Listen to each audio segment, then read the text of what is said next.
Welcome back to Dragon Army Books. My name is Dustin, and we're continuing this mini-series where I share with you some staples of particular genres that you must read or you'll die.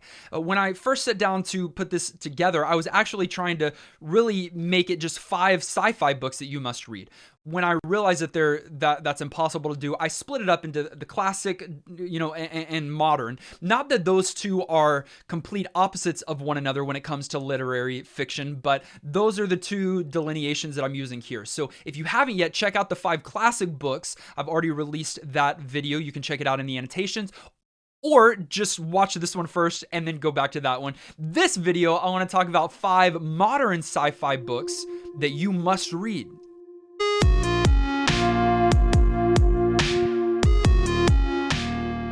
The first modern sci-fi book that you must read is called Ender's Game by Orson Scott Card. Some would actually include this in a classic list.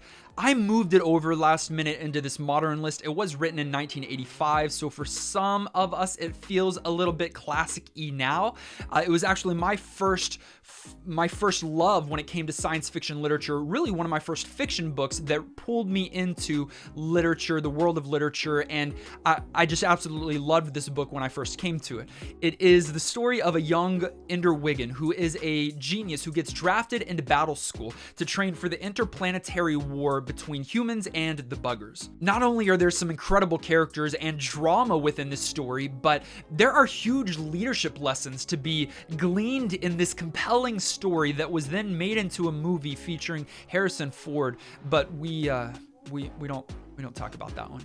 The next book that you must read is called Station 11 by Emily St. John Mandel. This is a kind of a perfect blend of post-apocalyptic dystopian science fiction where a flu pandemic has devastated humanity, killing off almost everyone and bringing modern civilization to a grinding halt. In this book, we follow some characters in the days leading up to and at the very beginning of this kind of pandemic we flash forward to seeing how this has evolved in the years now since this devastation has occurred. And primarily, we're following this traveling group of actors that go from kind of little civilization to civilization to keep the arts alive. It talks about some things when it comes to humanity and, of course, science and how there's more to living than just breathing. There's much more to it than that. It is a beautiful, beautiful story and a scary look of a future that we should all hope that we never get to. Our next must-read sci-fi book is called Red Rising by Pierce Brown. This is an incredible, incredible story. In this world, everything is color-coded, including society. So Darrow, our main character, is a red. It's the lowest color, lowest of castes, and he spends his days slaving away in the mines of Mars until one day he discovers that his people have been lied to for a very, very long time.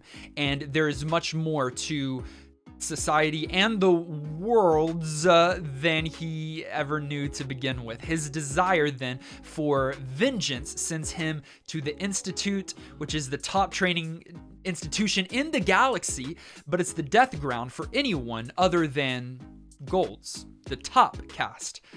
Darrow, the Red, has to find out how he fits into all of this. It is riveting, compelling story where this first book actually has some blends of like Harry Potter and Hunger Games, but it would be a disservice to this book to say it's just those things. It's that and so much more, and the rest of the series only continues and expands in some pretty remarkable ways. The next modern sci-fi book that you must read is called The Martian by Andy Weir. In fact, it's his debut novel, and it's one of the best representations of modern-day sci-fi that we've seen recently.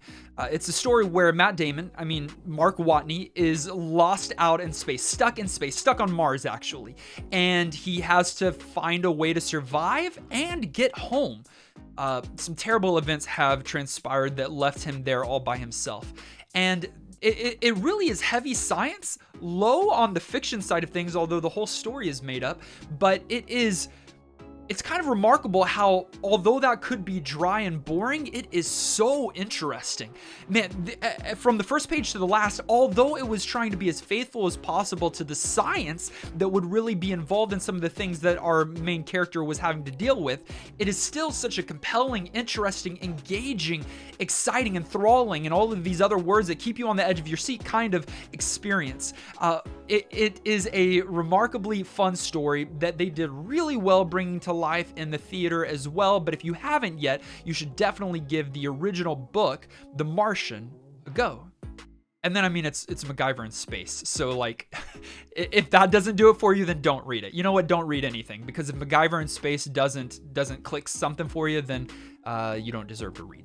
And last but not least, we have Leviathan Wakes by James S.A. Corey. Not only is this one of the coolest titles of all times, but this is the start of the Expanse series, which became a very popular television series as well, maybe even more popular than the book series. But this is an ambitious project that explores humanity's future in space, and it does so in a massive way, in a massive scope. We've got kind of two characters. One is kind of an ice hauler, and the other is a detective, and they are figuring out some kind of smaller problems and mysteries in the galaxy of what's happening while dealing with the bigger issues of space. And we've got Earth and Moon and Mars and the Belters, and it's so much world building because it really is a space epic, a space odyssey, if you will. There is some light humor, some incredible action sequences, but as big as this, as expansive as this book and series might seem, Corey does a real good job at really zooming in and prioritizing characters and